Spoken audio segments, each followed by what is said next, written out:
Good morning, Covenant Baptist Church, coming to you from Grand Rapids, Michigan, in front of the Puritan Reformed Theological Seminary here. This is where President Joel Beakey is, and this is right across the road, actually, from the Reformed Baptist Church that's here. In fact, there are a number of elders, a number of their elders are employed here at the seminary. And we're delighted to be here this week. Many of you know I'm here because we have our Pastors Fraternal.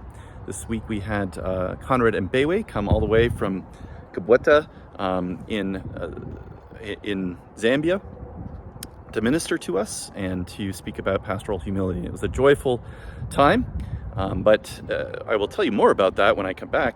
Today, I want to just introduce an interview that I conducted this week with Pastor Jeff Johnson of Grace Immanuel Reformed Baptist Church on our new partnership with the Reformed Baptist Seminary.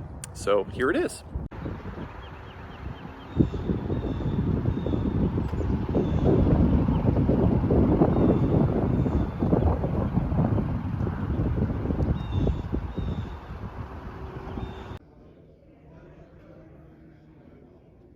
Hello, Covenant Baptist Church. I'm here at Grace Immanuel Reformed Baptist Church. We're here for the Pastors Conference, and I'm delighted to have with me here Pastor Jeff Johnson from Grace Immanuel Reformed Baptist Church. Grace Immanuel Reformed Baptist Church is actually, I think, one of the founding churches of the Reformed Baptist Seminary. Correct. Can you tell us a little bit about the history, Jeff? Yeah, yes, to shorten it up a little bit, is that when I was in Easley, the church in Easley with Jeff Smith and Bob Gonzalez, we had sort of an academy there, and then there was the Reformed Baptist School of Theology here in Grand Rapids. Okay. And then those elders, this was before I was in the eldership, they got together and said, why don't we just combine these efforts, and RBS was founded that way. What year was that? 2005. Okay.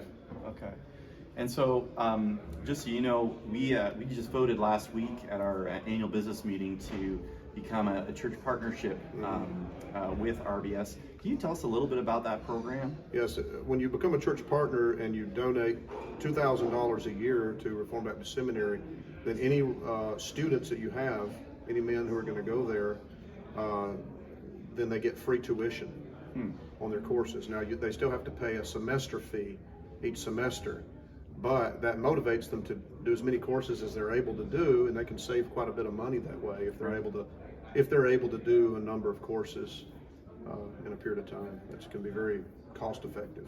Right.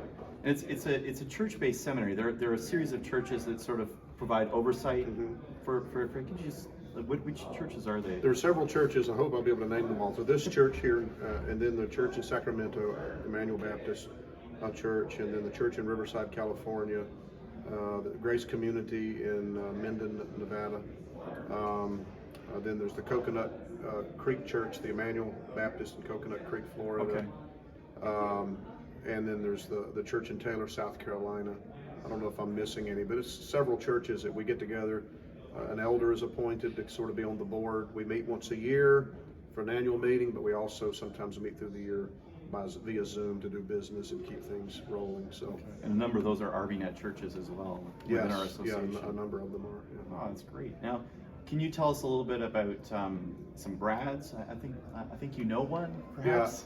Yeah, I'm a graduate. I have my MDiv through RBS, and a couple of men that I know older in the ministry who were part of TMA, the Trinity Minister Academy, were able to transfer credits over and do some extra work and become graduates. Like Pastor Greg Nichols was able to do that. And so I believe Rob Ventura may also, don't quote me on it, I think he also may be a graduate. I believe he is as well. In fact, I know he is. He's a graduate as well. So we're really excited to see what God's doing, and we want this the main purpose is to raise up pastors, men who can preach the word, men who can take care of Christ's sheep, counsel them, and so it's a great work. And you guys aren't just like a sponsoring church. You actually have students right now, I believe, right, in your congregation. We have, I believe, we have a member now who just started with RBS not too long ago. They were going to a different seminary, and they realized, I believe, cost-wise and the way that this would be better. So I think we have one official student right now. And you've done modules here before. We've had modules in the past. Though it's a distance learning seminary, there are modules that happen throughout the year where men can fly out to a place, get it done in a week as far as the actual lectures, and then of course they have some extra work perhaps they have to do later, but that's offered as well. Right, and then you guys, there is a relationship with PRTS, Puritan Reformed Theological Seminary as well. Yeah, There's some partnership I don't know all of the details with it, but I know that there's a working relationship there with the acceptance of credits from RBS to PRTS, and so that's something worth looking into as far as getting the details.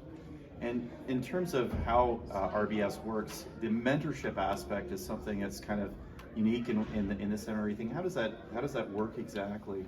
Well, if you become a mentor, let's say like you're a pastor in the church and you've got a young man, and it's not just proctoring, it's meeting with them at least twice a semester, checking on their progress, and so it's kind of a hands-on, let's meet together, let's talk about what's going on, and you can build a relationship that way. Yeah, because we want it to be church-based and right. pastoral-based. Yeah, I like how that, like the invitation, like Chris in our congregation has become a student, and we got an invitation, and the invitation's directed both him and me to go to some of the modules that you guys are running in different places. Right, so it gives you an opportunity to invest. Yeah. Well, thank you very much. I really appreciate just giving us a little bit of an overview. We're excited to see what the Lord will do, and we are excited to see we might even have the opportunity to have someone up from your church to our church in the near future as well. That'd be great. All right. Thanks. Thank you.